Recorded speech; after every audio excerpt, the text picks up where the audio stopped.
Homophones Part 1. Homophones means words which sound same but have different spellings and meanings. എന്താണ് homophones പറഞ്ഞാൽ? ഒരു കൂട്ടം വാക്കുകൾ. ഈ വാക്കുകൾ ഒരേ ഉച്ചാരണമായിരിക്കും, പക്ഷേ വ്യത്യസ്തമായ സ്പെല്ലിങ്ങും വ്യത്യസ്തമായ അർത്ഥങ്ങളും ആയിരിക്കും.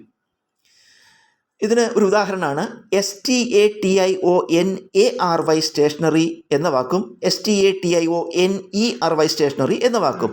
നമുക്ക് ആദ്യം STATIONARY സ്റ്റേഷനറി എന്താ നോക്കാം. ഇതിൻ്റെ അർത്ഥം നോട്ട് മൂവിങ്, ചലിക്കാത്തത്, സ്റ്റേയിങ് ഇൻ വൺ പ്ലേസ്, ഒരേ സ്ഥാനത്ത് തന്നെ ഇരിക്കുന്നത്. ഇത് നമുക്കൊരു വാചകത്തിൻ്റെ ഉദാഹരണം നോക്കാം. Example: the car remain stationary at the traffic signal. Traffic സിഗ്നലിൽ കാറ് നിശ്ചലമായി നിന്നു. ഇനി അടുത്ത വാക്ക് സ്റ്റേഷനറി STATIONERY സ്റ്റേഷനറി. ഇതിൻ്റെ അർത്ഥം writing materials such as paper, envelopes, pens and notebooks. എഴുതാൻ ഉപയോഗിക്കുന്ന വസ്തുക്കൾ, അതായത് paper, envelope, pen, notebook, ഇങ്ങനെയുള്ള വസ്തുക്കളാണ് STATIONERY സ്റ്റേഷനറി എന്നുകൊണ്ട് ഉദ്ദേശിക്കുന്നത്.